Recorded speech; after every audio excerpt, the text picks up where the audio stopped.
guys, Mr. Dowd here. Hope everyone's having a fantastic Wednesday.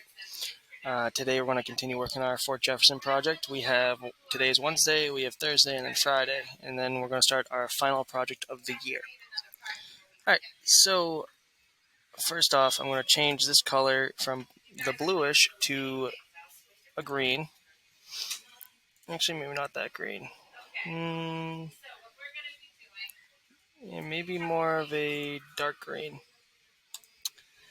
Let's look at the thing here. So it's greenish. Yeah, that's good enough. But I'm actually going to go ahead and copy this and paste it and make it slightly bigger. So what I'm going to do here, bring this down to, say, 3. I'm going to change it to yellow. Because if you look, this is also in the not the Bahamas, in the Keys, kinda, the Caribbean Ocean. So you can see that there's a lot of sand around, so that yellow is for the sand. Okay, next up is that little causeway. So let's do another scribble tool. It's probably kind of like that to a degree. It's very skinny. So I think that's good. Let's color that in.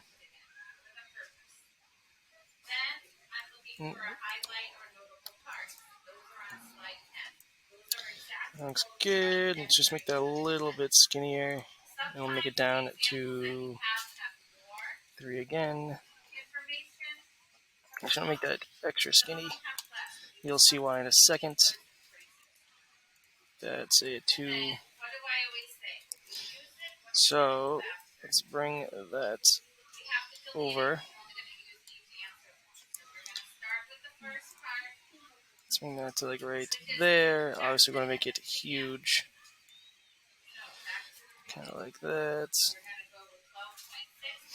Let's lower that again to 3. And then make that green, just like before. I'm going to copy, paste it, kind of on the edge, and same thing on the other side. So that way I can go and make these also yellow. So it gives it that look of the beach. So I'm going to make this one 4, just so it stands out.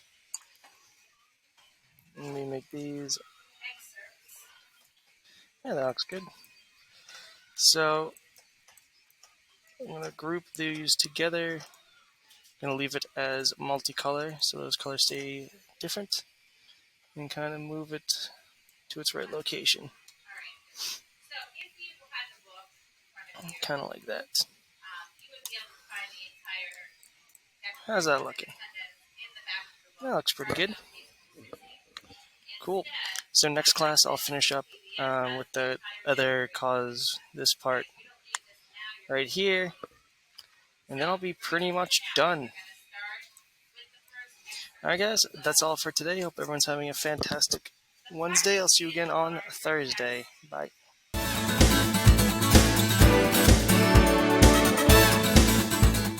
Okay, so today I'm going to make Italian sausage sandwiches with some peppers and onions.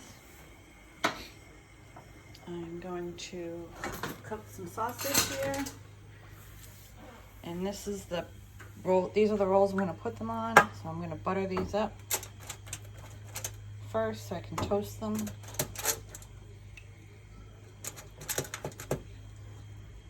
And then I'm going to finish cooking the inner sausage.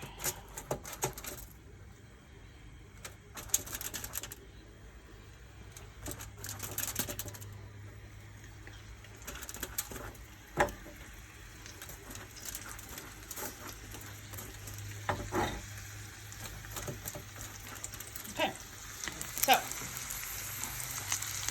there's the sausage. I've already cooked these peppers and onions.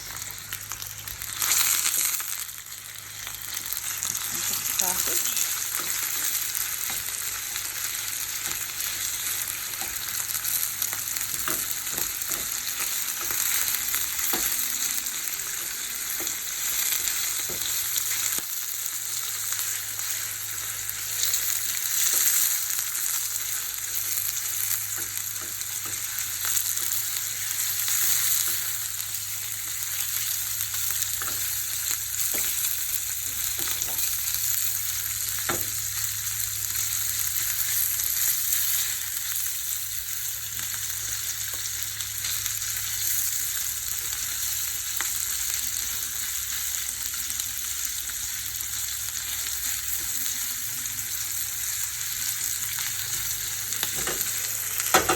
All right, I'm gonna add some tomato paste.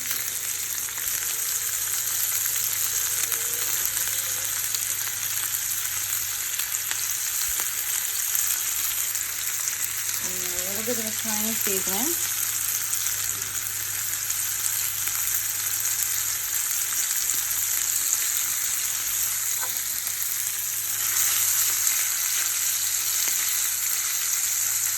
And a little bit of water.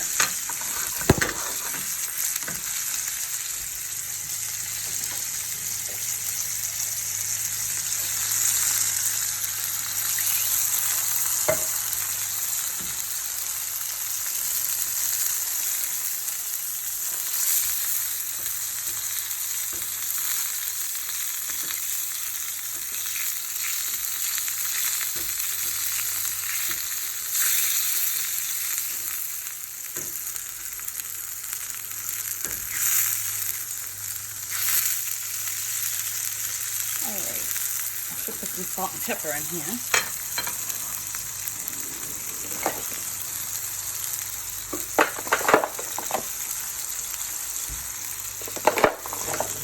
Okay, so I'm gonna put these rolls in the oven for a few minutes just to let them toast.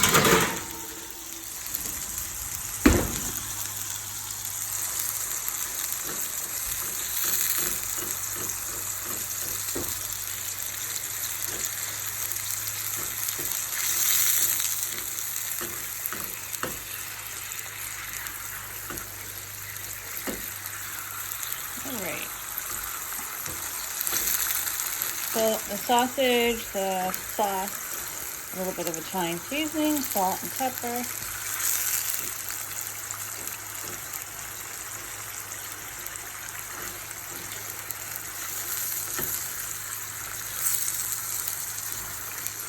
I don't know if these are going to be as good as the ones outside of Fenway Park, but maybe if you close your eyes, pretend you're at a ball game. All right.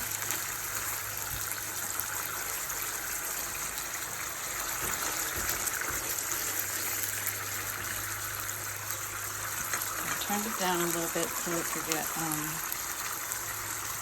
so it doesn't splatter.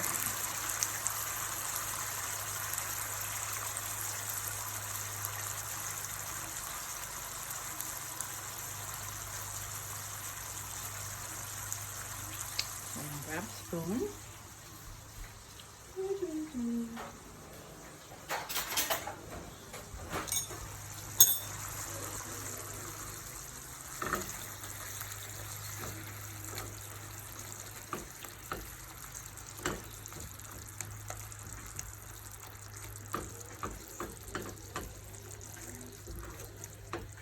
There we go.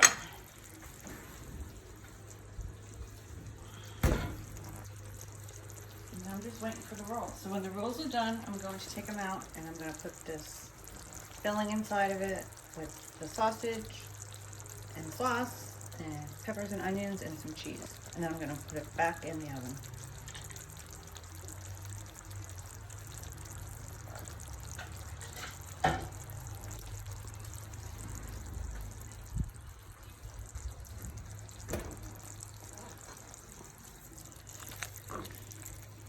You never want to leave this because it splatters a lot and can cause grease fire.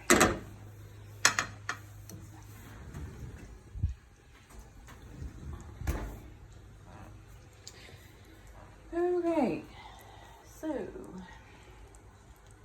when I'm done, I'm hoping they will look something like this. I can only hope. All right.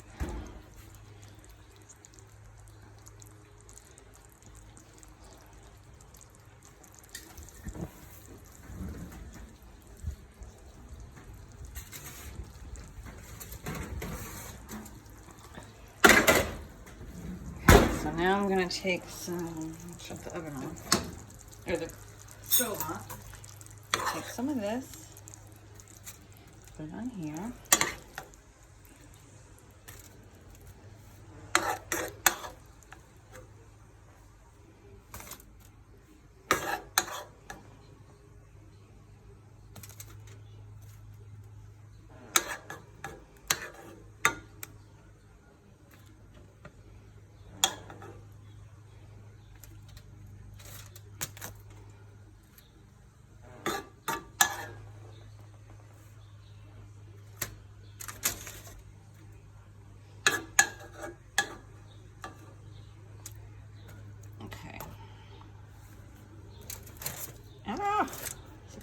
fix this one.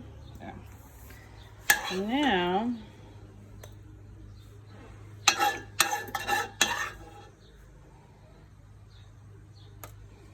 I'm going to put some peppers and onions in there.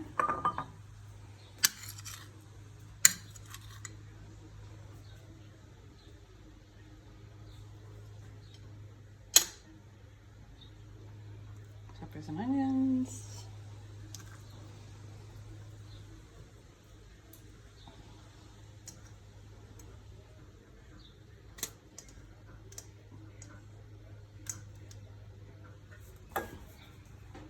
Okay, that's what we got. And then we'll put some cheese.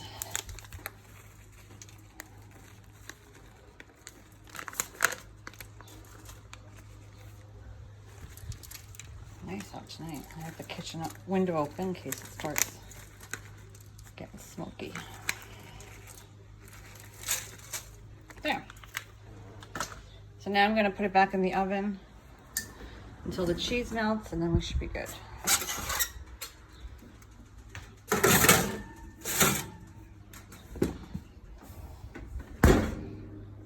That's it. That's peppers, onions, cheese, sausage, and tomato sauce.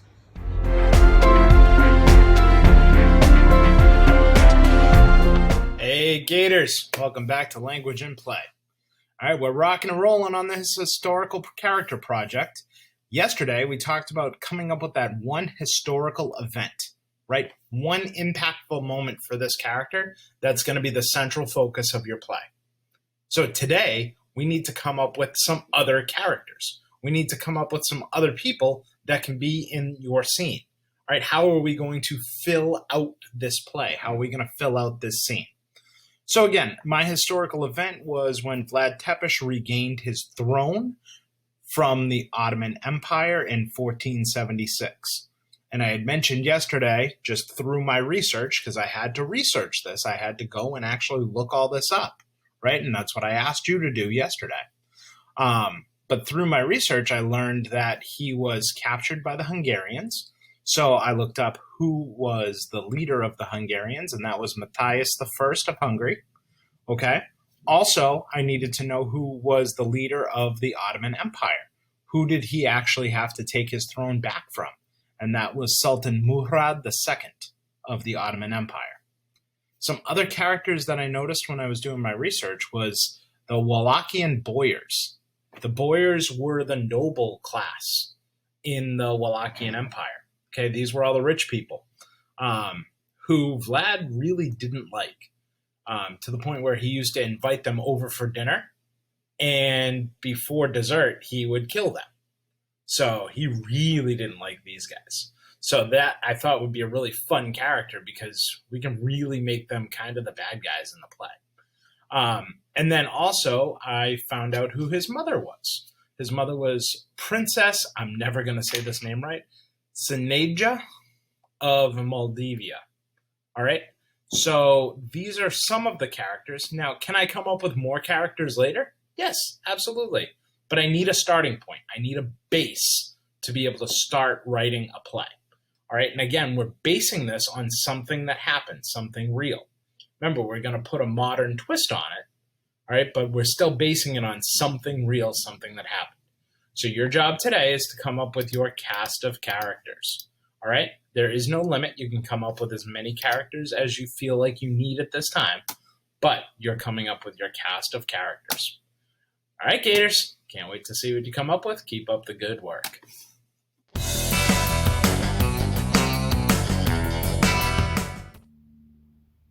Hi guys. Today we're going to finish working on the owl rock. So again, I just painted it with one coat of white paint onto a rock. When I found the rock, I noticed that it sort of looked like the shape of an owl to me. And I drew the head on there, and then this is going to be his body. And some of it's cropped, you don't see the whole thing. I want the emphasis to be on the eyes. If you look at the reference picture that I have, he has those bright, beautiful golden yellow eyes against the white, with the white next to it and the gray and white next to it. So it creates a nice contrast, and how can you not notice those beautiful golden eyes? So I want to try to replicate that and get it so it looks a little bit like that photo. So I'm just going to mix a little bit of yellow with some white. And I'm going to paint the eyes that color at first, and then I'm going to do a little bit of orange on top to create a little bit of a shadow, or it's kind of like a darker value of yellow, but it's going to have a little bit of orange in it, which will help to create that look of a golden color. So I'm just going to do that one layer of that super light yellow. I just mixed a little bit of white acrylic paint with yellow acrylic paint. And I'm using a pretty small brush to get into those kind of smaller areas.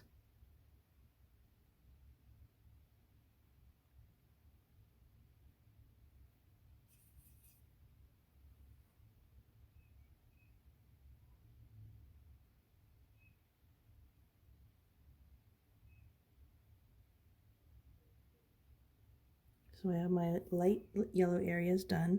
Now I'm going to grab some yellow again, and this time I'm going to mix it with a little bit of orange. I want it to look a little bit more yellow than orange, so I'm not going to put too much orange when I mix, but I don't want it to look like that color yellow anymore. I want it to have an orangey look, so I'm creating a tertiary color. From the primary yellow and the secondary orange, I'm creating a tertiary color, which is a yellow-orange. At the top part, I'm just going to add a little bit of my mixture. And I want it to just very slowly kind of change into that light yellow. So I'm going to have to grab a little bit more of that light yellow again, because I don't want it to look noticeable where the dark orangey yellow stops and where the light yellow begins. I want it to blend, kind of like an ombre look, where it gradually blends. And the change is very subtle. You won't really notice it that much. So, just gonna do that darker color at the top. I'm gonna clean my brush off, and I'm gonna grab some of that light yellow again.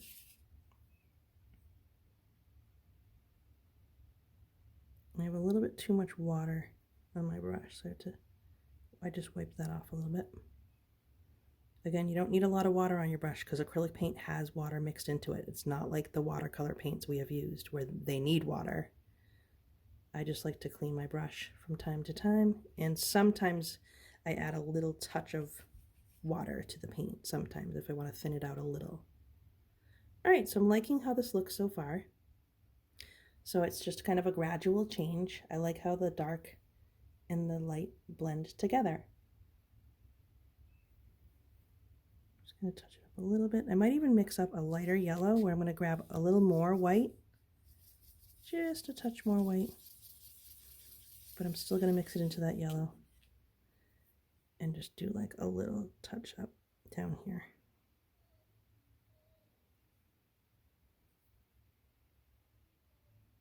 Very subtle. You hardly see it, but it's there.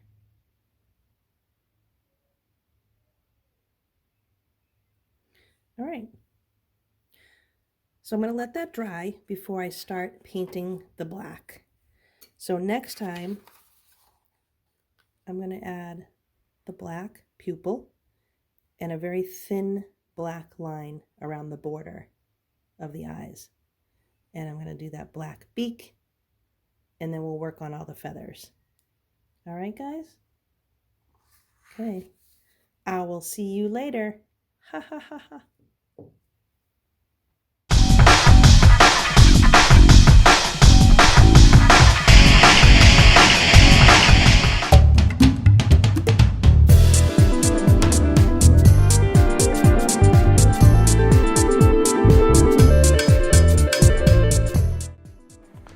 Thanks for watching Enrichment TV, Gators.